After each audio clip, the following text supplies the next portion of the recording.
Bismillahirrahmanirrahim.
Bismillahirrahmanirrahim.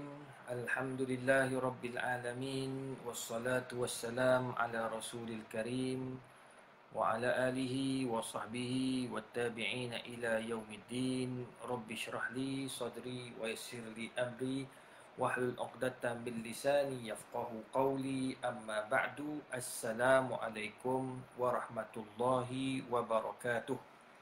Pertama sekali kita bersyukur kepada Allah Subhanahu Wa Taala kerana dengan izin dan limpah kurnianya pada pagi ini alhamdulillah kita dapat sama-sama meneruskan lagi kuliah kita, kuliah Duha yang bertajuk kenapa kita perlu kaya. Kenapa Islam suruh kita orang Islam ni kaya? Kenapa kita orang Islam ini perlu ada harta? Tuan-tuan perempuan, pastinya ada hikmah dan falsafah di sebalik apa yang digalakkan oleh Islam. Dan perlu diingatkan juga bahawa kuliah kita pada pagi ini ditaja oleh Yayasan Budi Ehsan Malaysia, yang mana yayasan ini tuan-tuan perempuan banyak membantu asnaf-asnaf zakat, asnaf-asnaf yang memerlukan, yang mereka ini memerlukan bantuan dari sudut kewangan, dari sudut makan minum, dari sudut pakaian dan sebagainya. Mereka akan cuba sedaya upaya menjadi tulang belakang kepada golongan ini, bantu kepada orang-orang yang memerlukan di seluruh negara. Jadi yang paling penting, mereka ini juga merupakan antara orang yang aktif, ya, banyak bekerjasama juga dengan pihak pusat zakat dan sebagainya. Semoga ya usaha-usaha kecil mereka ini dikira oleh Allah Subhanahu Wa Taala sebagai jalan untuk mereka dan juga kita yang menyumbang, yang membantu untuk masuk ke dalam syurga Allah Subhanahu Wa Taala. Sebab kita nak masuk syurga ni tuan-tuan, perlu banyak usaha yang kita kena lakukan. Banyak perkara yang kita kena lakukan. Untuk apa? Untuk kita sama-sama berusaha menjadi manusia yang hebat di dunia, hebat di akhirat. Baiklah tuan-tuan, puan-puan yang dikasihi sekalian, tajuk yang kita akan bincangkan hari ini ialah kenapa kita kena kaya. Tuan-tuan, kalau kita baca dalam Al-Quran, saya yakin ramai yang membaca Al-Quran, ramai yang merujuk kepada Al-Quran. Tuan-tuan, banyak dalam Al-Quran menceritakan tentang sedekah. Banyak dalam Al-Quran menceritakan tentang zakat. Banyak dalam Al-Quran menceritakan tentang wasiat 1/3 min ba'di wasiyati yusi biha au dain. Tengok, Allah menceritakan tentang wasiat. Wasiat ni pula Nabi dah bagi tahu dalam hadis, wasulus fasulus kasir, bagi 1/3 daripada harta untuk wasiat. Wasiat ni maksud macam kita bagi hadiah tau kat orang. Kita bagi hadiah setelah mati kepada orang. Nak bagi wasiat macam mana 1/3 harta? Banyak tuan-tuan. Kalau 1/3 harta ni kira banyak jugalah. Bagi saya banyak. Ya, tapi nak bagi tu kalau kita tak ada harta, kalau kita tak ada kemampuan, macam mana kita nak buat amal jariah itu? Nampak tak? Dan wasiat ni tak boleh bagi kepada keluarga, tak boleh bagi kepada ahli waris. Sebab apa tuan-tuan? Sebab ia adalah dikhususkan untuk orang yang bukan layak menerima ahli waris ataupun yang menerima warisan, harta warisan. Jadi oleh sebab itu tuan-tuan dan puan, kita kena tahu bahawa bila Allah Subhanahu Wa Taala menggalakkan kita ini ya, bersedekah, berwakaf, berzakat dan macam-macam lagi, tuan-tuan dan puan, mesti ada hikmah di sebalik arahan dan suruhan Allah Azza wa Jalla itu. Dan kita tuan-tuan dan puan tidak akan dapat berbuat demikian kalau kita tak ada duit. Kalau kita tidak kaya, kalau kita tidak mempunyai kemampuan untuk mendapatkan harta yang banyak. Jadi tuan-tuan, hari ini saya nak kongsi dengan tuan-tuan, kenapa kita kena kaya? Kenapa kita kena kerja kuat? Kenapa saya selalu bagi semangat pada orang muda, orang Melayu kita biar mereka kaya? Sebab saya terlibat dengan industri halal. Saya terlibat dengan industri, saya terlibat dengan syarikat-syarikat, saya terlibat dengan kewangan orang Islam kita. Tuan-tuan, bila tengok orang Islam kita jauh lagi ketinggalan tuan-tuan. Dalam bab halal, tuan-tuan tengoklah produk-produk yang ada CJ halal kebanyakannya syarikat bukan Bumi Putra. Bukan Bumi Putra punya. Tuan-tuan tak nak marah kat dia orang, tuan nak marah kenapalah air-air tu dia orang dapat CJ halal. Sebab dia orang ikut prosedur yang telah ditetapkan oleh JAKIM, oleh majlis-majlis agama Islam negeri-negeri, berasaskan kepada prosedur-prosedur yang jelas daripada JAKIM, daripada KKM, daripada KPDNKK dan sebagainya. Jadi mereka ikut prosedur-prosedur itu tuan-tuan. Mereka ikut, bila ikut mereka dapat. Tapi sayangnya syarikat orang Islam tak dapat. Ada orang kata, ustaz nak minta tu kena pakai duit banyak lah, beratus ribu lah kata. Tak ada tuan-tuan. Saya terlibat dengan benda tu dah 10 tahun tak tuan-tuan.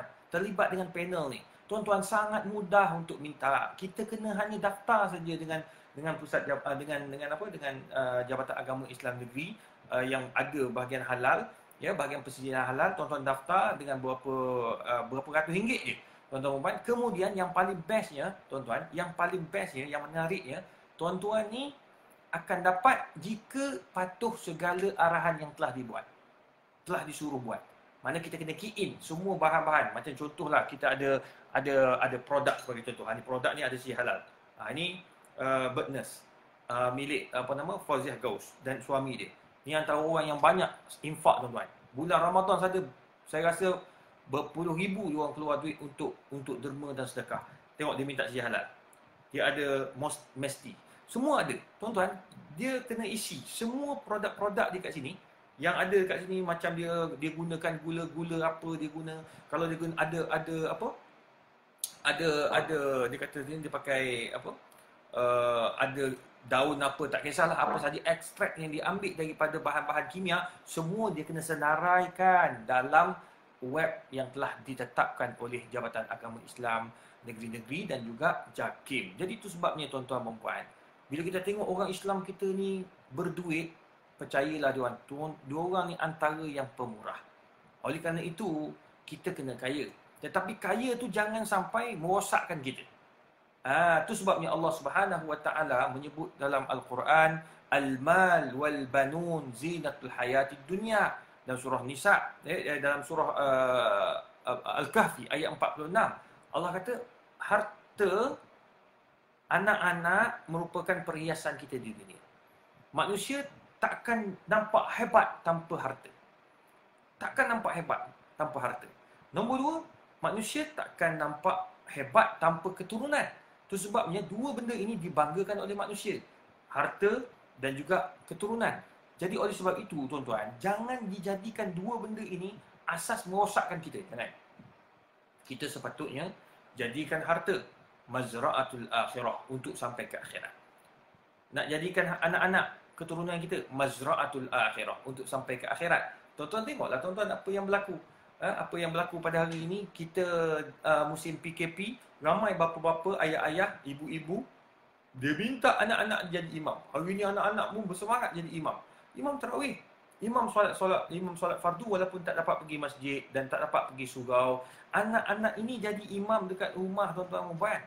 Tuan-tuan, inilah anak-anak mazra'atul akhirah, untuk sampai ke akhirat, untuk sampai ke ke padang mahsyar sebagai syafaat untuk kita masuk syurga satu family. Tuan-tuan, ini dia. Sama lah juga macam harta. Itu sebab Nabi SAW sebut, bila kita mati, inqata amalu illa min salas. 3 benda akan hilang. 3 benda akan habis. 3 benda tidak akan tinggalkan kita.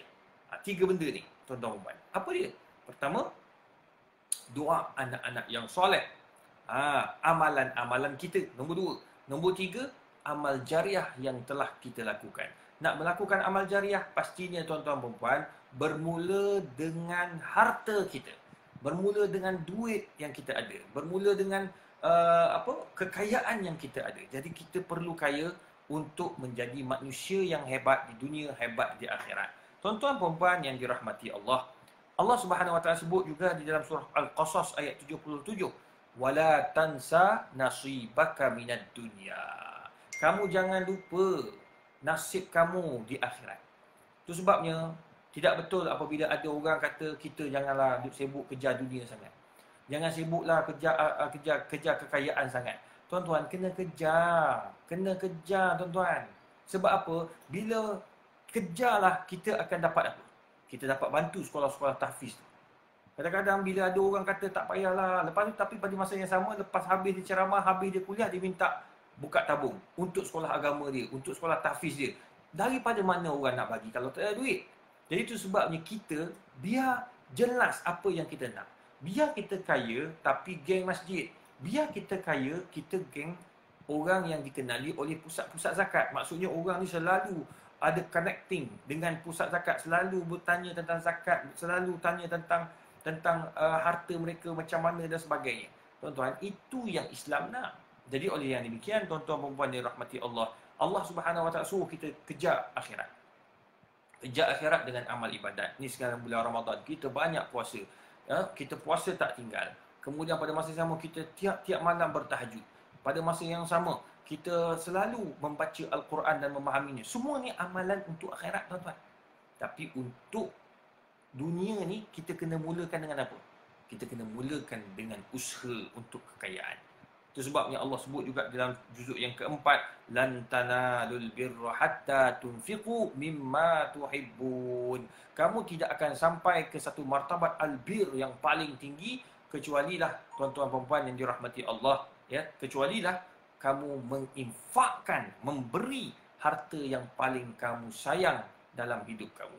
Bila kamu dapat bagi yang itu hebatlah tuan-tuan. Itu yang paling tinggi maqamnya. Lan tanalul birra hatta tunfiqu mimma tuhibbun. Dipanggil satu martabat yang paling tinggi untuk mengangkat martabat kita menjadi manusia yang hebat di dunia, hebat di akhirat. Tuan-tuan dan puan yang dirahmati Allah, kenapa kita perlu kaya? Kata Nabi SAW, ni'mal malus salih lil mar'is salih. Untung, nikmatnya duit orang kaya, duit yang barakah, yang hasilnya daripada orang yang soleh. Maksud siapa? Maksudnya orang yang kaya, dia gunakan duit itu untuk keberkatan dan mencantikkan lagi dia punya cara hidup dia. Tuan-tuan, bila kita banyak memberi, dia mencantik dan memberikan hidayah kepada keluarga kita. Dia memberikan satu gambaran yang cukup cantik untuk kehidupan kita yang dinamakan barakah. Jadi oleh sebab itu, kekayaan itu banyak sangat. Kita bukan saja nak kaya harta, tetapi kekayaan yang sebenar-benarnya kita nak kaya dari semua aspek. Kita kaya akhlak yang pertama. Bila kita kaya akhlak, tuan-tuan dan puan, kita akan disayangi oleh banyak pihak. Kita akan disayangi oleh banyak pihak. Awak banyak duit tapi tak ada akhlak, orang benci, tuan-tuan. Cuba tengok dalam laman sosial. Bila dia kaya duit banyak tetapi akhlak tidak ada, orang akan hina, orang akan cari kesalahan dia, orang akan buruk-burukkan dia. Tetapi kalau orang itu, tuan-tuan dan puan, dia kaya tetapi pemurah, tuan-tuan, dia post sikit je, orang like dia beribu, tuan-tuan. Sebab apa? Orang sayang dekat dia. Orang tak komen apa-apa dah kat dia. Tuan-tuan, sungguh, bila dia kaya tapi dia baik hati, orang akan komen yang baik-baik, orang akan komen yang positif, orang akan sayang kat dia, orang akan kata benda-benda yang baik-baik, bagi semangat pada dia. Tuan-tuan, tengok macam Ustaz Abid ni. Tuan-tuan tengok, Alhamdulillah, dia buat apa saja, dia komen apa saja, dia cakap apa saja dalam laman sosial. Tuan-tuan, semua itu menyebabkan orang suka, orang like. Bila orang like, beratus ribu orang like, tuan-tuan. Orang like, Orang komen baik-baik, orang doakan yang baik-baik. Sebab apa? Dia kaya dan pemurah. Dia kaya dan dia infak. Dia kaya, dia tolong orang. Lepas tu pada masa yang sama, akhlak dia baik. Dia tak sombong. Walaupun orang kata naik kereta mewah, tapi dia naik kereta mewah untuk keselesaan dia berdakwah. Ini tak. Oh, kita ni pendakwah tak boleh naik kereta cantik-cantik, kena naik kereta buruk-buruk. Tak betul, tuan-tuan. Cuba baca sejarah. Nabi Muhammad SAW ada satu kuda. Kuda yang Nabi naik adalah kuda terbaik dalam kalangan para sahabat. Tuan-tuan cuba pergi tanya harga kuda berapa. Cuba tanya harga kuda berapa. Dan Nabi ingat, Nabi tak suka sedekah. Tak suka sedekah orang. Nabi tak suka orang sedekah kat dia. Dia tak mau. Orang bagi hadiah, dia ambil. Tetapi kalau nak sedekah, orang nak bagi sedekah kat dia, dia nampak macam miskin, minta derma, itu bukan sifat Nabi. Nabi tak pernah buat kerja macam tu. Dan Nabi tak suka orang suka minta sedekah. Nabi suka orang bekerja. Itu sebab Nabi daripada kecil belajar bisnes, tuan-tuan. Nabi businessman. Aisyah radhiyallahu anha pengusaha. Dia beza tu dua benda tu. Pengusaha, dia menghasilkan produk. Dia menghasilkan produk, dia akan fikir produk ni ke mana perginya. Apa kebaikan produk ni? Produk ni boleh meletup atau tidak. Manakala businessman, dia ni kebijaksanaannya macam mana nak marketing, macam mana nak menjual, macam mana nak promo, macam mana nak pastikan produk ini laku di pasaran. Itu businessman. Dan Nabi adalah businessman, peniaga. Nabi pandai bisnes sebab akhlak Nabi, tuan-tuan. Bila dah jadi businessman, dia mesti kena ada akhlak. Antara akhlak Nabi, tuan-tuan, Nabi amanah. Contoh, Nabi sangat amanah, tuan-tuan. Contoh, kalau bila Nabi menjual, Nabi takkan ambil dalam perasaan Nabi, tak ada nak bagi benda yang naik, yang rosak. Nabi jual, kalau katakan ada tamar, Nabi tak suka kita menjual tamar yang buruk kepada orang, sedangkan kita letak di atasnya tamar yang cantik, di bawahnya tamar yang buruk. Bila orang minta 2 kilo, dia ambil 1 kilo yang buruk, 1 kilo yang tak buruk, yang baik. Nampak tak, tuan-tuan, penipuan? Ada yang lebih teruk lagi, dia tukar terus. Atas tu dia bubuh dalam plastik A ni, dia bubuh yang cantik-cantik depan pemilik. Tapi bila pemilik tu sibuk keluarkan duit, dia tukar plastik, dia bagi semua yang buruk. Tuan-tuan, orang inilah yang Nabi kata man ghasyana falaysa minna. Orang yang menipu, dia bukan daripada sunnah Nabi Muhammad SAW. Nampak tak, tuan-tuan? Itu sebab saya bila terlibat dengan industri halal, saya cukup lihat, cukup terkesan apabila lihat ada masyarakat kita, tuan-tuan. Ya Allah, sedih. Nak menjual tetapi sanggup menipu. Betul. Nak menjual tapi sanggup nak menipu. Kadang-kadang yang menipu tu pula orang Islam kita. Sedih kita, tuan-tuan. Sedih bila tengok kenapa dia buat macam ni. Packaging cantik tapi bila pergi kat kilang, kotor yang teramat sangat. Sampai terpaksa bagi tahu kat KKM. KKM kena buat serbuan pula kat kilang dia. Dekat kilang dia, dekat kedai, dekat restoran dia. Ada yang bukan Islam pun sama juga buat begitu juga. Kena buat serbuan. Kenapa, tuan-tuan? Sebab tidak ada amanah. Itu sebabnya mereka tak ada barakah. Kalau orang kata, ustaz, tengok kaya je, ustaz. Memanglah dia kaya sementara. Tapi tuan-tuan kena ingat, ada orang dia kaya, duit banyak tapi hati tak pernah tenang. Stres selalu. Risau, takut tak ada duit. Risau miskin, risau jatuh. Risau. Sentiasa stres. Orang yang stres maksudnya tak kaya juga. Dia hanya nampak luarannya cantik, luarannya kaya, tapi dalamannya kosong, dalamannya rosak. Apa faedahnya? Macam buah lah. Luar nampak cantik, bila buka dalam, macam kita beli durian kan, nampak luar cantik je. Bila buka dalam penuh ulat, buruk, masam. Apa, tuan-tuan? Tak ada faedah. Tak ada faedah orang macam tu. Jadi itu sebabnya, tuan-tuan, kita ni kena ada akhlak. Nabi berjaya menyebarkan dakwah. Pada masa yang sama, sebelum itu Nabi adalah businessman yang hebat. Itu sebab bila Nabi masuk ke Madinah, Nabi tahu. Nabi masuk ke pasar-pasar Ramadan, para sahabat tak boleh nak kelentong Nabi. Tak boleh nak kelentong Nabi. Tak boleh nak tipu Nabi. Sebab Nabi tu businessman. Tak boleh dia kata, ya Rasulullah, kalau kami tak buat gini, ya Rasulullah, kalau kami tak buat, tak letak tamar yang cantik di atas, bawahnya tamar yang buruk, ataupun atasnya gandum yang elok, bawah gandum yang tak elok, ya, kalau kami tak buat macam ni, ya Rasulullah, kami tak laku, bisnes kami tak laku. Bang, Nabi tak bagi, bang. Nabi tak bagi. Nabi kata jangan. Kalau nak bisnes betul-betul. Kalau nak buat betul-betul. jangan riba, jangan berjudi, jangan buat benda-benda yang boleh membawa kepada hilangnya keberkatan. Allah. Itu Nabi SAW. So, bila kita nak kaya ni tuan-tuan, kita nak mesti kena kaya akhlak dulu. Bila kita kaya akhlak, tuan-tuan, buatlah apa saja, orang akan suka. Daripada miskin boleh jadi kaya. Boleh kaya duit pula. Daripada akhlak yang baik, dia akan menaikkan kita dalam semua aspek, termasuk dalam aspek ekonomi. Itu sebab akhlak pertama kan. Sebab kalau tuan-tuan masuklah motivasi apa saja, motivasi untuk bisnes ke, motivasi untuk main saham ke, semua tuan-tuan perempuan, hartanah ke, dia akan cakap apa? Pertama sekali, integrity. Dalam bisnes kena ada integriti. If you ada integriti, you akan berjaya. Percayalah cakap saya tuan-tuan, itulah yang diajar oleh Nabi kita Muhammad SAW. Itu yang pertama, kaya akhlak. Yang kedua, tuan-tuan perempuan, kita kena kaya ilmu. Tuan-tuan nak berjaya, nak kaya, tuan-tuan tak boleh kaya dalam keadaan tak cerdik tuan-tuan. Ramai orang kaya tak cerdik akhirnya bankrupt. Contoh, ya, saya baru ni sembang dengan bahagian inilah kewangan Islam, ya, accountant. Dia kata, ustaz, ada syarikat besar dibina empire ini oleh bapa dia. Bapa dia dah meninggal dunia. Bapa dia dah serahkan harta ini, dah meninggal dunia, dia serahkan kepada anak-anak. Tuan-tuan tahu, bila dapat ke anak-anak, dapat ke adik-beradik, dapat kepada orang yang mereka ini tak tahu bagaimana nak bisnes, tidak ada ilmu nak bisnes, tidak tahu macam mana kaedah nak mengembangkan harta. Tuan-tuan, akhirnya bankrupt. Empire tu hancur. Bankrupt. Tuan-tuan. Empire yang dibina oleh bapa dia dengan mak dia dulu, habis. Mungkin antara ni tanpa keberkatan. Sebab anak-anak ni, dia tak biasa pegang duit banyak. Dia tak biasa, orang kata apa, cari duit dengan susah. Tuan-tuan, dia terus dapat dengan mudah. Tengok dalam akaun ada juta-juta dah. Puluhan juta. Tuan-tuan, jadi boros.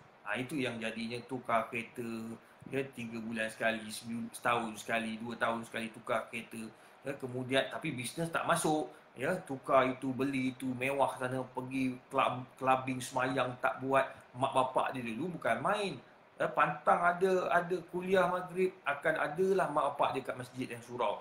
Pantang ada majlis tahlil, akan hadirlah mak bapak dia. Tu mak bapak dia tuan-tuan yang suka menderma. Akhirnya bila mak bapak meninggal dunia, anak-anak pegang bisnes. Bila pegang bisnes, ilmu tak ada, keberkatan tak ada, akhirnya bisnes lingkup tuan-tuan, kena tipu dengan orang-orang. Kadang-kadang yang tipu dia ni kawan-kawan baik dia juga tuan-tuan perempuan.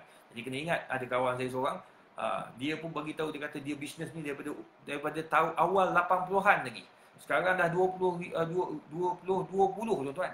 Dia kata, ustaz, saya kena tipu 500 juta ustaz. 500 juta, bukan juta ringgit, 500 juta dolar. Ni geng-geng oil and gas. Tuan-tuan tahu tak tuan-tuan? Dia kena tipu dengan kawan dia 500 juta ni. 500 juta dolar ni dengan kawan baik dia tuan-tuan. Kawan baik lingkupkan dia tuan-tuan. Nak cerita macam mana?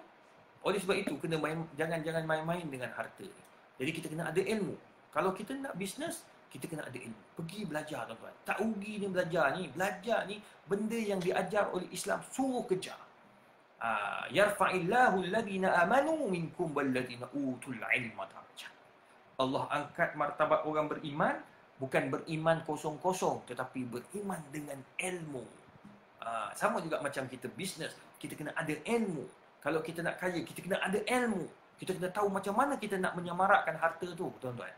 Jadi belajarlah daripada orang-orang pandai, belajar daripada orang-orang yang berpengalaman dalam bisnes, belajar daripada orang-orang yang bisnes dia establish, tanya macam mana dia orang boleh jadi hebat setara ini. Tuan-tuan, percayalah, mulut dia orang tidak akan keluar kecuali mereka akan kata ayat yang pertama, jangan lupa Allah, jangan lupa zakat, jangan lupa sedekah. Itulah punca rezeki saya hari ini. Kekal alhamdulillah sampai bertambah dan melimpah ruah. Allahu akbar. Tuan-tuan, ini antara benda-benda yang saya dapat. Kebetulan tak adalah ramai, mana adalah kawan-kawan keliling saya ni, jutawan-jutawan tuan-tuan. Ya Allah, saya tanya dia orang macam mana boleh kekal begini. Dia kata, ustaz, yes, jangan saya takkan lupa untuk memberi. Masuk banyak, keluar pun kena banyak untuk orang. Allah, itu hebat tuan-tuan. Itu hebat.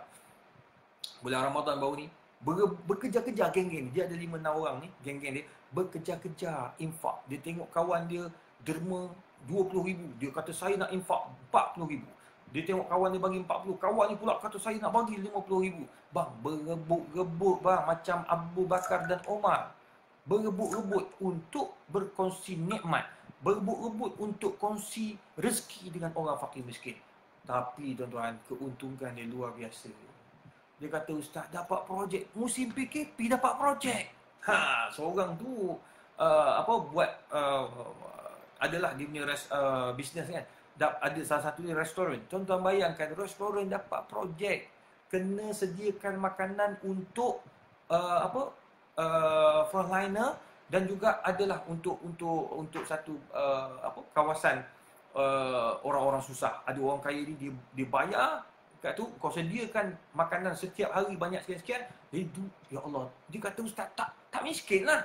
Maknanya tak ada lah orang kata rezeki tak jalan, projek tak jalan. Sebab dia kata saya bagi, Allah bagi balik. Itu yang hebatnya sebuah kekayaan yang berteraskan kepada ilmu, tuan-tuan perempuan. Nombor 3, kenapa kita kena kaya, tuan-tuan perempuan, muslimin muslimat, para penonton yang dikasihi sekalian. Ya, kita nak kena kaya ni bukan saja kita kaya kaya akhlak, bukan kaya ilmu, tetapi kita juga yang ketiga, yang paling penting, hasilnya ialah kita kena kaya harta. Bila kita ada orang kata akhlak, yang kedua kita ada ilmu, kita akan jadi kaya harta. Kaya harta ini tuan-tuan, yang kita selalu doa, ya, dalam doa kita selalu minta dengan Allah. Rabbana atina fid dunya hasanah wa fil akhirati hasanah wa qina adzabannar. Itu doa kita. Doa dalam surah Baqarah ayat 201, tuan-tuan. Rabbana, wahai Tuhan, atina fid dunya hasanah. Bagilah kami kat dunia ini kebaikan dan kemuliaan dan keberkatan harta yang bertimpah luah. Wa fil akhirati hasanah, pada masa yang sama di akhirat juga ada kebaikan yang luar biasa dan kami dijauhkan daripada azab api neraka. Tuan-tuan, daripada harta tu kita minta dengan Allah, ya Allah bagikan aku dunia ni baik. Baik tu maksudnya baik dalam semua aspek. Baik dari aspek bisnes, baik dari aspek akhlak, baik dari aspek ilmu, baik dari aspek urusan kemanusiaan. Semua itu memainkan peranan. Percayalah tuan-tuan, memainkan peranan untuk menjayakan kita. Kerana itu, ya, kita kena minta dengan Allah Ta'ala biar kita dunia dapat, akhirat dapat. Jangan minta akhirat saja, dunia tak ada. Kalau kita minta akhirat saja, macam mana kita nak dapat akhirat kalau dunia kita tidak ada? Antara dunia, kita kena sihat tubuh badan. Nak sihat tubuh badan, kita kena makan baik. Tuan-tuan perasan tak bila tengok orang-orang yang berduit, tuan-tuan tengok orang yang berduit. Orang yang berduit ni, orang Islam kita yang kaya-kaya, tuan-tuan tengok. Yang perempuannya, muka dia macam tak makan di usia, tuan-tuan. Umur 60 tapi umur macam 40-an, 50-an, tuan-tuan. Sungguh. Tuan-tuan tengok orang-orang lelaki dia yang ada berduit ni, tuan-tuan. Muka, masya-Allah, muda macam umur 40-an, tapi umur pada hakikatnya, ya Allah, dah 67 tahun. Kita jumpa. Saya tanya, apa istimewa? Macam mana boleh jadi muka awet muda ni? Dia kata, ustaz, banyakkan semayang. Semayang malam. Muka tu selalu kena ada wuduk. Itu hubungan dengan Allah lah. Yang kedua, tuan-tuan dan puan, dia orang ni, dia makanan dia jaga. Dia banyak makan buah. Makan buah. Buah ni nak beli macam mana, tuan-tuan? Mahal. Kalau buah-buah tempatan ni adalah yang murah-murah, tapi mahal juga. Kalau kita beli buah buah mempelam. Buah mempelam. Paling murah pun saya tengok RM7. RM7 kalau ditimbang tu berapa, tuan-tuan? Kalau harum manis tak saya cakap lah. Kalau harum manis yang perlis tu tak saya cakap lah, tuan-tuan. Saya pun tak teramak nak beli. Kalau dah satu kotak tu berapa banyak kan? Berapa ratus, tuan. Terkejut juga kita pun. Banyak lagi nak guna kan. Jadi tapi kita nak makan harum manis ke, nak makan buah apple ke, nak apple hijau yang terbaik. Nak makan buah apple hijau ke, nak buah apple merah ke, tak kisahlah apa saja buah pun, tuan-tuan kena ada duit. Tu hasanah di dunia tu. Tu kena kerja kuat. Biar kita ada duit. Bila kita ada duit, boleh kita makan dengan baik, boleh tubuh badan kita sihat. Bila tubuh badan kita sihat, kita boleh bekerja dengan baik, boleh mendapat pendapatan yang baik. Bila kita ada kekayaan, apa yang kita boleh buat? Bila ada badan sihat, duit banyak, pertama, kita boleh sendiri mengagihkan zakat. Maksudnya kita pergi sendiri ke pusat zakat, lembaga zakat. Kita sendiri yang bagi. Oh, itu hebat tuan-tuan. Kita ni kadang-kadang kita tak sihat, kita wakil kat orang tu tak puas, orang tak puas. Wakil-wakil ni tak puas tuan. Ya, kita bagi kat orang, tolong sampaikan. Kadang-kadang tak puas sebab kita tak orang tak doakan kita depan-depan terus. Tu dia. Tapi ni sekarang kalau kita pergi sendiri, jumpa dengan pusat zakat sendiri, bercakap dengan orang tu, lain macam tuan. Lepas kita bagi tu, semua pakat doakan kita, depan kita pula dia orang mendoakan. Ya Allah. Hebatnya tuan-tuan. Sebab ni kena ada kesihatan yang baik. Itu yang pertama. Ya, bila kita kaya, kita ada kesihatan yang baik, itu cantik sekali. Nombor dua, tuan-tuan dan puan, bila kita kaya, kita boleh, orang kata apa, macam saya katakan tadi, berzakat. Ya, kita boleh berzakat. Zakat kita ni pula, kita akan tengok, kita akan kira, minta orang kira kan, accountant kira, berapa zakat kita. Tengok, ada 1.1 juta zakat sebagai contoh. Ada orang 600,000, ada orang 50,000, ada orang 10,000, ada 20,000, 30,000. Terpulang kepada kemampuan masing-masing. Tuan-tuan, kita rasa happy tuan-tuan. Tu. Bila orang yang memberi zakat daripada harta dia kepada orang fakir miskin, kita rasa puas. Saya pergi agih-agihkan makanan tuan-tuan. Ada yang daripada saya, ada daripada kawan saya, daripada kawan-kawan yang minta tolong sampaikan. Kita puas tau. Kita bagi satu package lah. Ada beras, kemudian ada dalam plastik tu pula adalah gula, ada biskut, ada segala-gala barang-barang keperluan untuk dalam 1 minggu ke 2 minggu. Tuan-tuan, ada bahan-bahan makanan. Kemudian kita bagi ayam seekor. Bang, kita tengok anak dia ambil, termenung mak bapak dia. Anak tengok gembira tuan-tuan. Alhamdulillah, ada yang tu teman mak dia pergi ambil. Anak dia badan sehat juga tuan-tuan. Dia ambil, saya suruh dia pegang ayam, sebab banyak mak dia pegang kan. Saya suruh dia pegang ayam, mak dia pegang beras dan gula apa semua ni. Bila dia pegang tuan-tuan, anak kata, "Ye, malam ni dapat makan ayam." "Ye, malam ni dapat makan ayam." Saya termenung terus. Saya kata, ya Allah, orang tu nak makan ayam, tunggu orang bagi tuan-tuan. Sebab ni musim PKP, mak bapak tak boleh nak kerja. Kan ada setengah orang tu, mak bapak suami isteri ni bekerja, berjual di bazar Ramadan. Bazar Ramadan.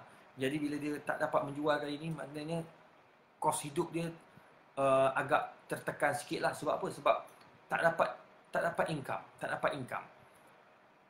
Jadi sian tuan, bila kita bagi tu, anak sampai cakap, "Oh, ye, malam ni nak makan, boleh makan ayam goreng," ke dia sebut. Ayam goreng. Bang, keluar air mata bang. Tengok, kita rasa happy bila tengok harta kita itu dimanfaatkan oleh orang yang betul-betul layak. Itu kekayaan yang sebenar-benarnya. Itu yang kita nak daripada kekayaan. 2. Nombor 3, tuan-tuan dan puan, selain daripada zakat ni banyak tuan-tuan kena ingat, zakat ni banyak. Sebelum saya masuk kepada yang ketiga tu, zakat ni banyak. Dia ada zakat harta, zakat simpanan. Zakat harta kita, zakat simpanan, zakat tanaman, kena ada. Zakat emas tu, suami isteri kita pakai emas banyak mana, atau simpanan yang koin-koin ataupun yang dinar emas lah, jokong emas lah, apa saja tu, emas-emas tu yang dah lebih daripada nisab, kena zakat bang, kena zakat. Tu zakat tu dah kita bila kaya, daripada emas saja yang kita beli untuk isteri kita tu, dah dapat bagi orang fakir miskin. Nampak tak? Duit akaun yang ada dalam bank kita tu, yang kita keluarkan zakat, kita dapat bagi kepada orang miskin. Tuan-tuan, percayalah tuan-tuan, bila kita bayar zakat, kita rasa puas yang teramat. Saya hari tu dan lah, alhamdulillah bayar zakat kan. Bayar zakat, kemudian yang pusat zakat datang ke rumah, dia ambil cek. Bayangkan tuan, bila kita dah sign cek tu, kita bagi dekat dia jumlah tertentu, bagi geng pusat zakat ni balik, tuan, rasa ya Allah. Macam mana kita kata, macam orang baru dapat oksigen. Dia sesak nafas. Sesak nafas, tak cukup oksigen. Lepas bayar zakat tu rasa macam, wah, macam duduk kat taman, tuan-tuan. Taman, lepas tu udara dia nyaman, tak panas sangat, tak sejuk sangat. Ya Allah, macam mana perasaan tuan-tuan? Itulah keadaan. Saya nak cakap, nak gambarkan, tak dapat lah tuan-tuan. Tapi tuan-tuan tak percaya, tuan-tuan buatlah sendiri. Saya rasa macam, Itulah yang saya rasa setiap tahun bila kita bayar zakat. So, zakat jangan lupa. Tak kisahlah zakat apa pun, tuan-tuan kena tanyalah pusat zakat. Lembaga zakat macam saya di Selangor, saya akan tanya pusat zakat Selangor. Kalau orang di wilayah, tanyalah wilayah punya lembaga zakat. Tuan-tuan, mereka akan bantu tuan-tuan untuk mempermudahkan urusan tuan-tuan. Bahkan siap kirakan lagi. Tuan-tuan hanya bawa bawa slip gaji. Nanti dia orang akan tengok, dia akan tengok akaun, nanti dia tahulah berapa zakat yang tuan-tuan memang kena keluarkan. Silat bulan, tuan-tuan tak payah keluar zakat, tuan-tuan dapat zakat pula. Dia kira-kira lah, rupanya orang tua ni tak layak dapat zakat, tak layak bayar zakat, tetapi layak terima zakat. Lain pula borang isi. Tuan-tuan, itu nombor 2. Nombor 3, ya, kita dapat infak fi sabilillah. Infak ni sedekah umum. Sedekah umum ni macam Yayasan Budi Ihsan buat lah. Macam Yayasan Budi Ihsan buat. Ya, mereka akan kumpul dana-dana orang bawa masuk. Ni nak raya tuan-tuan. Nak raya ni pun saya pun yelah, ada yang mengeluh tuan-tuan. Ustaz, saya risau lah Ustaz. Anak-anak dah mula tanya. Ni baju raya beli kat mana? Nak pakai baju apa? Tak beli lagi baju raya. Alah, sebabnya kalau kita ada duit, kita tak sempat nak pergi atau tak nak pergi sebab COVID, tak apa bang. Ini masalahnya, kita tak ada duit tapi anak minta. Budak dia tak kisah tuan-tuan. Budak ni tu sebab nama dia budak. Kalau dia ni dah besar, kalau dia ni dah tua, dia ni dah orang kata apa, dah dewasa, dia takkan buat benda tu, dia tahu. Tapi sekarang ni dia budak. Budak ni dia tahu apa yang aku nak mesti dapat. Itu budak. Tak kisahlah darajat macam mana pun. Dia, itulah sifat budak. Fitrah budak yang tak boleh kita nafikan. Tuan-tuan, tanya mak, macam mana kita punya baju raya ni? Ayah dah risaulah. Dengar, dia cakap dengan mak tau. Mak akan sampai kat kita. Mak ayah dah risaulah. Sudah. Dan sebab dah, ayah dah sebab lah. Macam mana nak bagi? Allah, tuan-tuan. Jadi dengan adanya kita ni, yang ada lebihan, baju anak umur 12 tahun pun harga dekat RM200, yang kita yang setengah-setengah orang ni tuan-tuan. Jadi dengan lebihan-lebihan itu, duit yang lebih-lebih itu, kongsi-kongsikanlah tuan-tuan. Kongsi-kongsikanlah. Tak ada masalah. Tak ruginya kita. Kita bagi bukan banyak mana pun. Ada orang bagi 10, 20, 30, 50, 100, 200, 1000. Terpulang kepada kemampuan masing-masing. Yang penting, dia bagi itu kerana Allah Subhanahu Wa Taala. Dia bagi itu untuk memang betul-betul untuk membantu. Dia bagi itu memang betul-betul untuk memastikan yang orang-orang fakir miskin ini, mereka yang memerlukan, dapat habuan daripada apa yang mereka inginkan. Jadi itu tanggungjawab kita. Kita nak pergi sini mungkin tak tahu, kita serah dah pada pihak Yayasan Budi Ihsan ni. Biar dia orang yang pergi cari. Lepas tu dia orang pula ada laman page mereka ni tuan-tuan dan puan. Sama type dia Yayasan Budi Ihsan, dia orang ada video-video yang dia orang pergi agih-agihkan dengan berasnya, dengan gulanya, dengan makanannya, dengan adalah yang dibagi cash pun ada. Setiap kalau di Lembah Kelang bagi cash RM150. Aduh, orang ada serang kata, alah sikitnya. Bang, itu awak kata sikit. Orang yang tak ada duit tuan-tuan, orang yang berpendapatan rendah ni 150 ni besar, brother. Jangan main. Jangan duk cakap mulut terlepas macam tu je. Tak baik. Ingat, orang susah ni dapat RM50 pun dia kata alhamdulillah. Macam tu tuan-tuan. Cium duit. Dengan harapan akan dapat lagi, akan datang murah lagi rezeki dia. Kita senang-senang kata RM150 baru aku punya stokin. Amboi, itu awak bagi orang fakir miskin 150 itu yang diberi oleh Yayasan Budi Ihsan dan juga yang lain-lain ni, macam Ustaz Ebit dan ramai-ramai yang buat, Imam Muda Ashraf duk buat, saya duk buat, lepas tu Ustaz Said Nur Hisham, Ustaz Azhar Idrus yang duk buat semua tu, geng-geng dia, geng yayasan dia tuan-tuan.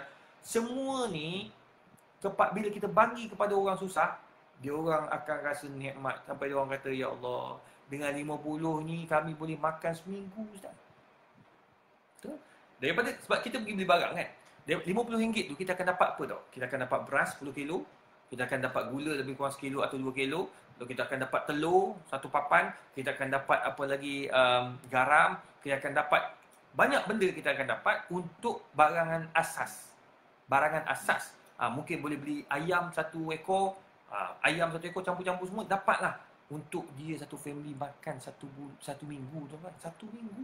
Kalau yang pandai jimat lagi 2 minggu, RM50. Apatah lagi RM150. Bukan boleh makan 3 minggu. Itu sebabnya tuan-tuan, kita kena cari jalan macam mana kita nak bantu orang. Cari jalan. Tu sebab Nabi kata, ta'am tadkhulul jannata bisalam. Bagi orang makan, kamu akan masuk syurga Allah dengan selamat. Allah, itu yang payah tu. Rupanya bila Nabi sebut, banyak kali sebut tu, rupanya benda yang Nabi sebut tu lah yang payah nak buat. Sungguh saya cuba untuk perhati tuan-tuan. Ya, saya ni ramai juga yang apa, yang mesej kan. Sebenarnya kalau saya perhati, sebenarnya banyak benda yang Allah Subhanahu Wa Taala sebut dalam Quran, banyak benda yang Nabi SAW sebut dalam hadis, semua itu susah nak buat. Banyak kali sebut, nampak mudah aja sebut. Nabi sebut, Inni astaghfirullah fil yawmi sab'ina marrah. Aku beristighfar pada Allah Subhanahu Wa Taala pada satu hari 70 kali. Kita dengar 70 kali istighfar. Cuba tanya orang. Tak payah pergi jauh lah tuan-tuan. Jangan pergi tanya satu kampung. Tanya family kita sudah cukup. Adik-beradik kita. Okey, siapa dalam kalangan 10 orang adik-beradik ni yang satu hari 70 kali dia istighfar. Paling kurang istighfar, tak masuk yang lain lagi. Semua terdiam bang. Istighfar je. Apatah lagi derma, sedekah, zakat, wakaf. Semua tu tuan-tuan. Memang susah. Sebut senang, nak buat itu payah. Itu nombor 3. Dapat kita infak. Infak tu lain. Zakat wajib, infak ni sunat. Nak buat tak mau buat. Bila sebab sunat tu lah yang tak buat tu. Zakat ni sebab wajib. Ni tambah musim nak raya ni tuan-tuan. Jangan lupa zakat fitrah. Bayar zakat fitrah online. Kalau tak nak bayar cash dekat masjid dan surau, kita bayar online. Sah. Mufti-mufti dah jawab. Sah. Tidak ada masalah. Tu tak ada masalah. Bayar online. Jadi infak ni dia sunat. Tu ada yang kata tak apalah, tak payah buat tak apa. Ada yang nak buat, terpulang. Jadi tuan-tuan perempuan, cuba kita sedaya upaya buat benda-benda yang boleh memberikan impact kepada kita. Ini infak fisabilillah, kita kena cuba sedaya upaya buat. Kita cuba sedaya upaya membantu cari laluan-laluan yang mudah untuk kita menyalurkan harta kita kepada mereka yang berhak. Itu nombor 3, infak fisabilillah. Nombor 4, tuan-tuan perempuan, kita dapat berwakaf. Wakaf ni tuan-tuan, ia kekal sampai bila-bila, sampai kita mati tuan-tuan, sampai di padang mahsyar. Nak wakaf ni kena ada duit. Orang nak pergi nak wakaf dekat surau masjid tu, nak buat bangunan tu wakaf. Jadi nak wakaf tu kena ada duit. Kita bagi RM50. Okey. Kita punya pahala RM50 tu lah. Dia akan dinilai oleh Allah Ta'ala dengan RM50. Ada orang dia bukan saja bagi RM50, dia ambil satu kapet dalam surau dalam masjid sehari. Semua tu dia tapau semua. Berapa? RM70,000 dia duit dia. Bila orang Islam kita kaya, kita tengok hebatnya. RM70,000. Ada pula RM70,000 ni tuan-tuan. Tak nak nama dia dimensionkan langsung. Bagi tahu dekat AJK Masjid, tolong jangan bagi tahu dekat jemaah siapa punya duit untuk buat kapet. Tak ada. Kalau kita ada setengah orang, ada je. Dia bagi bukan banyak pun, RM200 je. Daripada RM70,000 tu, RM200 duit dia. Lebih parah lagi RM1 je. Tapi dia punya belagaknya tuan-tuan kan. Duduk dekat surau baring. Orang kata jangan baring atas kapet tu. Kau tahu tak ni aku yang derma tau. Aduh. Dia kata, "Ya ke? Berapa kau derma?" RM1 je. Amboi. Buat malu ni RM70,000 tak nak bagi tahu. Senyap-senyap dia antara dia dengan Allah. Ada sekali tu saya, Ustaz Allah Khairi dengan Ustaz Haslim Bollywood, kita orang forum. Kebetulan tuan-tuan puan, ada orang bagi kat AJK Masjid. Dia bagi kat AJK Masjid untuk pasang kipas. Tuan-tuan, dia bagi RM80,000 cash untuk buat kipas besar tu. Dia nak kata buatlah 2. Kalau ada lebih, semua tu bagi kat masjid. Tuan-tuan, sampai peringkat tu. Bila nak umum dekat depan orang ramai, jangan sebut nama. Dia kata tak apa, antara dia dengan Allah Subhanahu Wa Taala. Ini orang-orang macam ni tuan-tuan. Ni kipas tu, saya rasa sekarang dah 4-5 tahun dah kipas tu dekat masjid. Masjid tu pula hidup dengan majlis ilmu dia, dengan solat Jumaatnya. Tuan-tuan, berapa banyak pahala sampai kat dia. Itu sebabnya kita ni kena fikir untuk akhirat. Jadi insya-Allah tuan-tuan, saya yakin kalau kita ada, kita akan kita akan memberi. Tapi kalau kita tak ada, kita susah nak memberi. Itu sebab yang kelima, yang terakhir, kita bila ada duit, kita kaya, kita boleh belanja orang makan. Suka tuan-tuan tengok belanja orang makan, pergi kat kedai, bila kita makan-makan, kita bayarkan untuk 1 meja, bayarkan untuk 2 meja kawan-kawan kita. Tuan-tuan, kita rasa keindahan kat situ. Rasa ketenangan kat situ. Kita rasa macam, wow, bahagianya kita dapat menggembirakan hati orang yang berbuka puasanya, ada orang yang makan dengan anak family-nya. Tuan-tuan, happy. Di situlah yang kita kena kejar. Saya yakin tuan-tuan, kalau kita sama-sama pakat-pakat buat, kita akan dapat kegembiraan daripada kekayaan. Cuma nak kaya tu, macam saya katakan tadi, pertama akhlak kena bagus. Kalau kamu sombong, kamu kaki penipu, kamu tidak betul-betul bekerja dengan betul, kamu tidak akan berjaya. Nombor dua, kamu kena ada ilmu. Nombor tiga, kamu kena buat sesuatu itu kerana Allah Subhanahu Wa Taala, dan kena fikir macam mana kamu nak laburkan harta kamu itu ke jalan Allah Subhanahu Wa Taala. Jadi dengan kekayaan ini kita akan dapat banyak benda, kita akan dapat melakukan perkara-perkara yang mulia di sisi Allah Subhanahu Wa Taala, dan juga pastinya akan memberikan impak dan kemuliaan di hati-hati manusia yang berada di keliling kita. Semoga tuan-tuan dan puan, apa yang kita bincang pada pagi ini dapat dimanfaatkan bersama, dan terima kasih banyak-banyak kepada Yayasan Budi Ihsan yang banyak membantu ya ustaz-ustaz untuk menyebarkan ilmu. Bukan saya seorang, ramai. Ustaz Ilyas dia tarik, ustaz Datuk Datuk Hasan Ali, ya, ustaz Ustaz Said Nur Hisham, ramai saya nak sebut pun tak boleh, sebab memang satu bulan ni penuh. Dia sponsor untuk buat program-program agama, sebarkan program-program agama. Pada masa yang sama, mereka ni juga akan menyebarkan hulurkan bantuan kepada mereka yang berhak, dan mereka tidak akan boleh bekerja seorangan. Dia perlu bantuan daripada kami, perlu bantuan daripada tuan-tuan perempuan. Bagi mereka yang mempunyai kemampuan tu, bagilah kita sama-sama infak kepada mereka, masukkan dalam akaun yayasan. InsyaAllah yayasan ini diaudit, ya, jangan risau, sebab yayasan ini dikenali juga sangat dikenali dalam kalangan masyarakat, menyampaikan keperluan-keperluan asnaf, khususnya di dekat raya ni. Mereka terpaksa cari, ya, di kawasan bandar ni yang tak boleh tak boleh bekerja pada bulan Ramadan, yang tidak boleh berniaga pada bulan Ramadan. Jadi mereka akan sumbanglah sekadar yang termampu. Katanya ada RM150 untuk satu keluarga di Lembah Kelang, ya. Kalau yang nampak susah sangat, dia orang RM150 dia bagi. Mungkin itu antara usaha yang kecil yang dilakukan oleh mereka, dan mereka perlukan bantuan daripada kita, sebab ramai lagi yang buat, ya. Ada juga pusat zakat yang buat, ada lembaga zakat yang menyebarkan kebaikan ini. Tapi kita kena bantu juga, ya, lembaga zakat, pusat zakat, untuk menyampaikan benda-benda yang baik kepada mereka yang berhak, insya-Allah. Terima kasih banyak-banyak kepada tuan-tuan dan puan yang sudi menonton pada pagi ini. Alhamdulillah, setiap pagi, ya, tidak kurang daripada 4,000 orang yang menonton, ya. Ada dia tengok pada hari lah. Ada yang hari itu sampai 10 ke 12,000, ada yang sampai 16,000. Jadi syukur, alhamdulillah tuan-tuan dan puan. Yang penting kita dapat sama-sama menyebarkan dan memberi manfaat kepada orang lain. Inilah kita punya saham di akhirat, insya-Allah. Apa yang baik itu daripada Allah, yang kurang daripada saya sendiri. Wabillahi taufiq wal hidayah. Wassalamualaikum warahmatullahi wabarakatuh. Dan tuan-tuan dan puan, jangan lupa share tazkirah-tazkirah yang ada tuan-tuan dengar dan tuan-tuan tonton. Semoga termasuk daripada orang yang menyebarkan dakwah, insya-Allah. Assalamualaikum warahmatullahi wabarakatuh.